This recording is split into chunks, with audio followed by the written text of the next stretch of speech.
Venga, pues estamos a 23 de marzo del año 2026, son las 11:48, como siempre, ya viene entrada la sesión europea y próximos a la apertura en Nueva York. Y como están las cosas, con un fin de semana bastante tenso en el conflicto en Oriente Medio.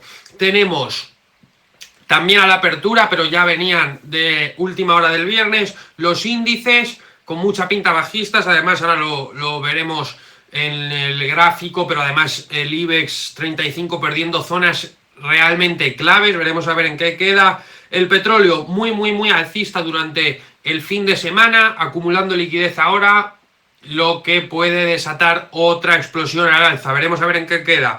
El oro bajista, casi llegaba a los $4.100 la onza. Un fin de semana, una apertura de los futuros el domingo por la noche bastante complicada para el oro. Veremos a ver cómo continúa. La situación también en el oro es bastante crítica.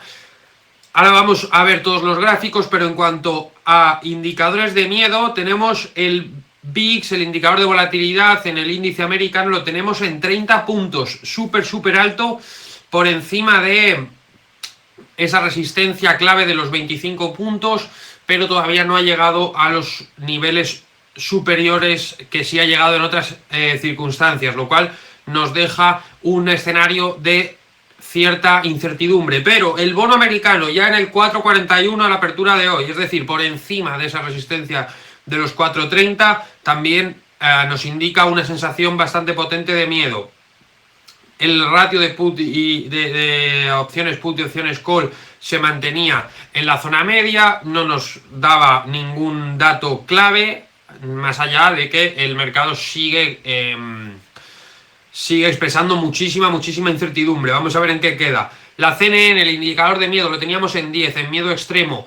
No llegaba a los límites tan bajos que ha llegado en otras ocasiones, a límites de miedo mucho más extremo que en esta ocasión, pero sí que es el punto de más miedo desde que empezó el conflicto. Por lo tanto, hay mucho miedo. La pregunta aquí es, ¿estamos en el límite o todavía va a haber más caídas? Vamos a ver en qué queda, pero como comentamos, la situación es bastante grave. La prensa esta mañana, titulares, caída, metiendo mucho miedo, pero todavía quedaba de por medio algún titular pues diciendo cuál era el punto de entrada para los mercados después de las caídas. Por lo tanto, todavía no hemos llegado a una situación de miedo total y todavía las instituciones no están buscando compradores. Vendedores, perdón. Veremos a ver en qué queda. Mientras tanto, vamos a ver las noticias de hoy en día, las noticias que nos llegan del Oriente Medio, ya sabéis, por los medios no tradicionales, que son los únicos que no envían propaganda. Lo que teníamos anoche es una super manifestación en Tel Aviv. No he podido verificar cuánta gente acudió realmente, pero hay bastantes imágenes en contra del régimen y en contra de este ataque a Irán. Por lo tanto, ya comentábamos que el país, Israel, estaba muy dañado, pero no sabíamos que estaba perdiendo el gobierno el apoyo social en este enfrentamiento. Veremos a ver en qué queda. Y por otro lado nos comentaban, no pongo ninguna imagen en pantalla, pero nos decían a primera hora de hoy que Taiwán se preparaba para posibles ataques de China e intentaría forzar la situación para crear una guerra de desgaste. Ante la creciente presión de China y la actividad del EPL en la zona gris, Taiwán está desarrollando una estrategia integral de defensa prolongada para evitar una victoria rápida por parte de China. El objetivo central es impedir una victoria rápida y prolongar el conflicto. Es decir, si Taiwán consigue repeler el primer ataque y bloquear el desembarco, es posible que puedan resistir a ese desgaste, por lo menos hasta que pueda llegar la ayuda de Occidente, o sea, hasta que esté más avanzado el conflicto en Irán. La cuestión es que China está presionando en Taiwán. Ahora analizamos por qué puede estar sucediendo esto y qué consecuencias puede tener esto para nosotros. Mientras tanto, nos reportaban esta mañana también, según reportes difundidos por Al Mayadin, parece que un alto funcionario iraní habría expuesto los 6 requisitos que se tienen que cumplir, o los 6 objetivos de guerra que tiene Irán para poder dar la guerra por concluida y poder asumir una victoria. Y entonces nos decía que lo primero, necesitaba una retirada total de Estados Unidos de la región, lo cual es muy complicado, pero desde luego que están haciendo esfuerzos en ese camino. Lo siguiente, un fin de los ataques a Gaza, lo cual implicaría una rendición incondicional de la administración israelí. Fin del asedio sobre Gaza, retiro de Israel de Jerusalén, fin de los bombardeos en Líbano y Siria y fin del bloqueo a Yemen. O sea, lo que necesita Irán para poner fin al conflicto es prácticamente también una capitulación, una rendición total de Israel y un paso atrás muy, muy, muy importante que pondría en evidencia al imperio norteamericano también. Por lo tanto, esto no son para nada buenas noticias. Vamos a ver en qué queda. Mientras tanto, los Estados Unidos de América llevando aviones de transporte militar pesados de la Fuerza Aérea al Medio Oriente. Más presencia americana en la zona. Y mientras tanto, Scott Ritter nos decía esta mañana que la nueva posición de Estados Unidos e Israel hacia Irán puede provocar una catástrofe global.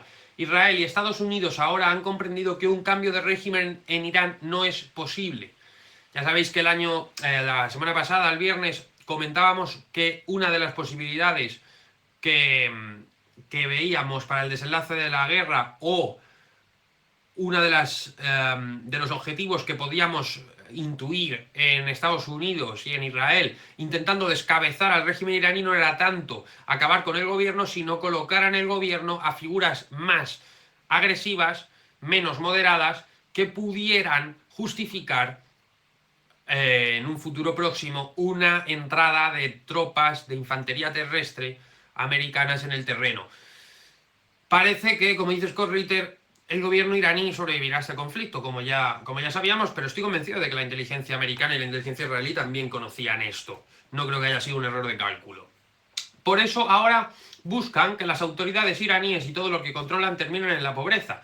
Buscan causar un daño a largo plazo a la capacidad de Irán, y esto es clave para producir gas, petróleo y energía y obtener ingresos de ello. Irán ha declarado que no será el único país que seguirá ese camino. Por eso considero que este es el comienzo de uno de los mayores errores. Se están creando las condiciones para una catástrofe global. Veremos a ver en qué queda todo, pero desde luego que todo apunta a lo mismo. De acuerdo, no hay más noticias que traer. Más allá también teníamos que comentar. Durante este fin de semana también se han producido ciertas medidas políticas de diferentes gobiernos, a destacar el gobierno australiano, que ya incluso descontaba algunos altercados por las subidas de precio del combustible. También Honduras ayudaba con una subvención del 50% del precio de la gasolina. También lo hacía República Dominicana o alguna medida parecida. La cuestión es que los diferentes gobiernos ya están asumiendo que el conflicto va para largo y están buscando solución. Tienen que buscar solución porque es lo más lógico que el conflicto vaya para largo. Entonces, conclusiones que podemos sacar con esta información que nos llega. Lo primero, que el estrecho va a continuar cerrado. Es que el estrecho va a continuar cerrado. Irán no va a dar un paso atrás. Irán no va a dar un paso atrás y lo está dejando claro. Entonces, aparte de eso, quiero decir, Irán está ganando la guerra. Esa es mi percepción, que Irán está ganando la guerra. Entonces, Irán ya ha dicho que no va a negociar hasta que se cumplan esos objetivos que él tiene de guerra. ¿Cuál es el problema? Que para cumplirse esos objetivos, Irán tiene que llevar tanto, sobre todo a Israel, pero también a Estados Unidos, a una rendición prácticamente total. O sea, ni Israel ni Estados Unidos pueden asumir esos objetivos de guerra. Irán está cometiendo ahora el mismo error que cometía al principio Estados Unidos, que es que está llevando al enemigo a una situación sin salida. Está convirtiendo esta guerra en existencial también para Israel. Por lo tanto, la situación pues se agrava muchísimo, y esto es muy clave. Se agrava mucho que los objetivos de Irán sean estos para dar por concluida la guerra. Entonces, claro, nos vemos en la situación de que Estados Unidos vuelve a estar en un brete. Estados Unidos, para poder darle la vuelta a esta guerra, y le tiene que dar la vuelta porque ya le ha dicho Irán que no hay retirada posible, no se van a sentar a negociar, y para que Irán salga de ese conflicto, Israel tiene que estar completamente destruida y la presencia de Estados Unidos quedar reducida a la nada, o sea, una derrota total, una capitulación. Entonces Estados Unidos tiene que vencer esta guerra, y para vencer esta guerra solo le quedan dos opciones. La primera, que ya hemos visto que no es posible, que no tiene el apoyo suficiente, que incluso los soldados están amotinando, sería que Donald Trump pudiera mandar infantería terrestre sobre la zona, pero no lo puede hacer, no tiene capacidad política para ejecutar esa decisión. Por lo tanto, la opción que le queda es la utilización de armamento nuclear, no le queda otra, ya sea para impactar en suelo iraní y llevar al país a la más absoluta devastación, o bombas de pulso electromagnético, como ya han comentado también durante esta semana algunos expertos, en el aire, que llevara a Irán a una situación completamente medieval, a una situación en la que no tuvieran energía, en la que no tuvieran recursos y no tuvieran capacidad de producirlos en el medio-largo plazo. Entonces, creo que también responde muy bien a esto el avance de China en Taiwán. El hecho de que China avance en Taiwán para mí es una asunción por parte del bando oriental de que Estados Unidos tiene que atacar con armamento nuclear, y es la única forma de persuadir a Estados Unidos de que lo haga. Es decir, necesitas lanzar una bomba porque Irán te ha puesto los puntos sobre las IES, lanza esa bomba y entro en Taiwán. Y ya sabemos la afección que tendría una pérdida de Taiwán para los Estados Unidos, con la dependencia que tienen los índices bursátiles americanos al sector del software, a Nvidia, a Microsoft, a Apple. ¿Qué pasaría si China pasa a controlar todos los semiconductores que se producen en la isla de Taiwán? Veremos a ver, pero desde luego la situación es absolutamente crítica. Nosotros, a lo nuestro, vamos a ver cómo están los gráficos, ¿no? Pues mira, tenemos el gráfico del petróleo, por aquí lo tenemos, ahí está. Bueno, por el momento lo que esperábamos, que se generara una figura parecida a la que se generó la semana pasada o parecida a la que se generó durante la primera semana del conflicto. Una acumulación de liquidez, donde se cierran todas las posiciones largas que se abrieron aquí. Veremos a ver hasta dónde rebota. Una búsqueda de nuevo del punto alto de esta acumulación y una ruptura al alza a partir de aquí, que bajo mi punto de vista podría llevarle, esta vez sí, al tercer intento, a ya superar estas zonas claves de los 115, 116 dólares y llevarlo, quién sabe, a estos 131, que fue el máximo que marcó cuando estalló el conflicto en Ucrania. Vamos a ver, pero para mí es una posibilidad bastante plausible. Vamos al gráfico del oro, que también lo hemos comentado al principio del vídeo. Fijaos, porque la situación del oro es verdaderamente crítica. Ahí está, lo pongo en pantalla. Para que nos situemos, tenemos la grandísima subida, descontando el conflicto, pues nosotros solo podemos seguir a las instituciones, pero las instituciones conocen qué es lo que va a suceder. Y esta subida responde indefectiblemente a un inicio de un conflicto incontrolable. Eso es natural. Entonces, toca el punto alto, se produce esta caída por las grandes ventas de esas posiciones largas de los fondos. Entonces empezamos ese movimiento lateral que durante la noche de hoy domingo se rompía a la baja este movimiento lateral y veremos a ver, por el momento ha frenado en esta zona de 4.200, pero veremos a ver porque tiene mucho recorrido para caer todavía. Entonces vamos a ver qué sucede con el oro. Desde luego que el hecho de haber convertido el oro en un activo especulativo ha dejado a mucho ahorrador en fuera de juego. Más cosas, pues como comentaba, ¿no? Y para mí esto es una de las cosas, de los puntos claves de lo que vamos a ver esta semana en los mercados. Lo pongo en pantalla, IBEX 35, fijaos, hoy caía con fuerza, un 2,41 en lo que va de sesión, pero perdía esta zona clave que casi pierde hace 2 semanas, pero consiguió conservar, pero hoy sí que la perdía ya definitivamente.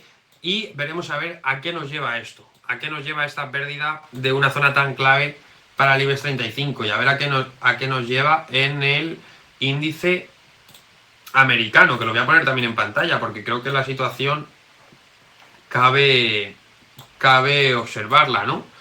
No ha perdido zonas claves todavía, pero desde luego, fijaos porque nosotros dibujamos esta posible directriz y oye, parece que se está dando, ¿no? Parece que se está dando. ¿Hasta dónde lo vamos a llevar? Pues no lo sabemos. Estos son los bajos de abril del día de la liberación. ¿Que podemos ver una caída hasta puntos de 5.500? Podríamos verla, lo cual sería una hecatombe. Espero que no estéis muy expuestos al índice americano porque la situación también es muy, muy, muy grave. Entonces, más cosas sobre los gráficos. Pues hoy las petroleras cayendo también. Esto es una situación nueva, porque desde que comenzó el conflicto, los días que las bolsas han sufrido más, normalmente las petroleras han funcionado bien, igual que las armamentísticas y igual que el petróleo. Es verdad que hoy el petróleo está cayendo por esa zona de acumulación de liquidez que ya es bastante larga y puede que dure 1 o 2 sesiones completas cayendo. Por lo tanto, eso también puede tener implicación, pero el dato es así. Las empresas petroleras hoy están perdiendo valor, a diferencia de los días anteriores graves de conflicto. Sector de la electricidad en Europa ha caído, pero todavía ha sostenido zonas clave. De hecho, ha frenado en zonas clave en las que frenó anteriormente. Por lo tanto, es un sector que me parece que va a ser muy interesante durante los próximos meses. Lo mismo hace la construcción, cae, pero no pierde zonas claves. Lo que pasa es que es un sector que viene muy sobrecomprado a diferencia del sector electricidad. El gas cayendo con fuerza y las armamentísticas también cayendo con fuerza. Por supuesto, ni que decir tiene, sobre todo en la sesión europea, bancos y aseguradoras que han impulsado a esos índices, sobre todo al índice español IBEX 35 muy, muy, muy al alza. Y hoy, por ejemplo, vemos a Caixa perdiendo un 2,61%, vemos a Santander perdiendo un 2,97%, o sea que los bancos y las aseguradoras acusando mucho esa caída, venían muy sobrecomprados, la gente que entró hace un par de años pues estaba teniendo rentabilidades del 60-70%, por lo tanto es razonable, esa caída es normal y es esperable. Valores a los que podemos prestar atención si queremos estar ahora en el mercado o para ver posibles entradas a futuro. Pues mira, tenemos por un lado un valor que me gusta mucho, como os digo, lo lanzo en pantalla, pero Iberdrola, vamos a ver cómo reacciona. Pero a mí me resulta muy, muy, muy convincente este movimiento, ¿de acuerdo? Para mí no ha perdido zonas clave.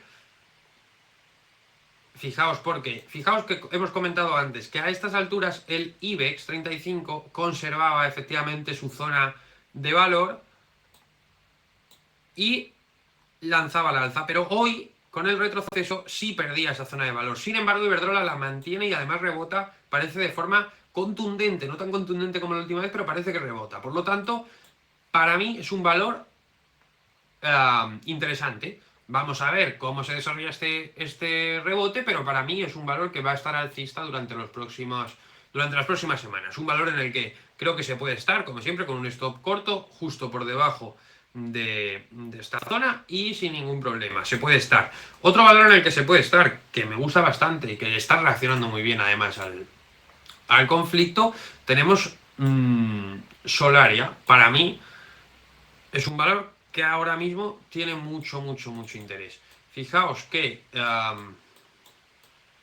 la teníamos, vamos, viene con una tendencia alcista fuerte, superando zonas de interés de forma imponente. Fijaos cómo se sujetaba aquí, pero consiguió lanzarse al alza, y ahora pues resistiendo muy bien el golpe de hoy, resistiendo verdaderamente bien el golpe de hoy, perdiendo un punto porcentual por el momento, pero resistiéndolo bastante bien, desde estos máximos que dio hace 3 semanas, más o menos, resistiendo muy bien, con mucha fuerza, rebotó aquí. Para mí es un valor en el que podemos estar también con objetivos de 24 puntos, incluso 25, y la dificultad aquí es establecer un stop. Por lo tanto, yo creo que no es entrada en este momento, pero sí cuando se pueda acercar a esta zona, a esta directriz alcista que dibujábamos aquí, uniendo los mínimos, pues sí es posible que podamos buscar una entrada por estas zonas de 20, poniendo un stop cortito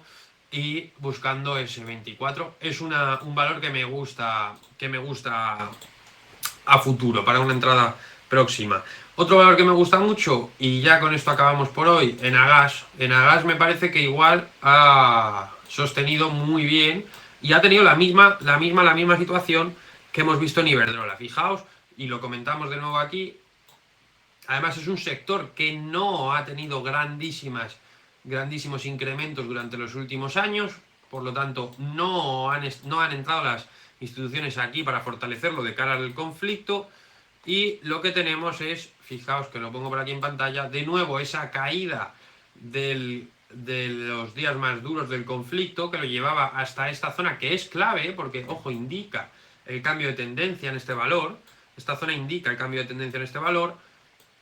No perdía esa zona y hoy caía de nuevo, pero volvía a sostenerse en esa zona y sigue sin perderla. Por lo tanto, me parece un valor igual que Iberdrola en el que se puede estar. Porque además tenemos una zona de stop muy clara por el 14,3 o así, por darle un poco de espacio. Pero si pierde esta zona, pues desde luego es un valor en el que ya no hay que estar. Pero lo ha aguantado. Y en paralelo con el IBEX, pues lo ha aguantado con mucha fuerza, igual que ha hecho Iberdrola. Por lo tanto, para mí son dos valores en los que podemos estar. Y esto es lo que puedo decir, ¿de acuerdo? Para mí hay que esperar a ver cuándo da Estados Unidos ese paso, si es que lo da, porque la jugada diplomática de China también tiene mucho valor y mucho riesgo. Veremos a ver en qué queda. Hoy nos espera pues un día muy bajista en la bolsa. Y yo no puedo recomendar otra cosa que lo de siempre. Stops cortos, estar bien cerca del movimiento del petróleo, porque con esa volatilidad se pueden hacer operaciones cortas que dejen buenas rentabilidades, y además está teniendo unos movimientos muy fácilmente perceptibles. Por lo tanto, se puede estar también en el petróleo cerca buscando esas operaciones. Y poco más. Sector energía para los próximos meses creo que es un valor seguro. Para los próximos meses creo que vamos a tener buenos rendimientos. Vamos a ver qué sucede, en las próximas horas, porque desde luego que el ambiente está muy tenso. Así que nada, que vaya todo muy bien, que anden correctamente esas carteras y que no os afecten demasiado estos vaivenes bursátiles, y que tengáis vuestros stop loss bien cortitos para no incurrir en problemas de liquidez graves. Poco más que decir. Un abrazo y pasar buen lunes.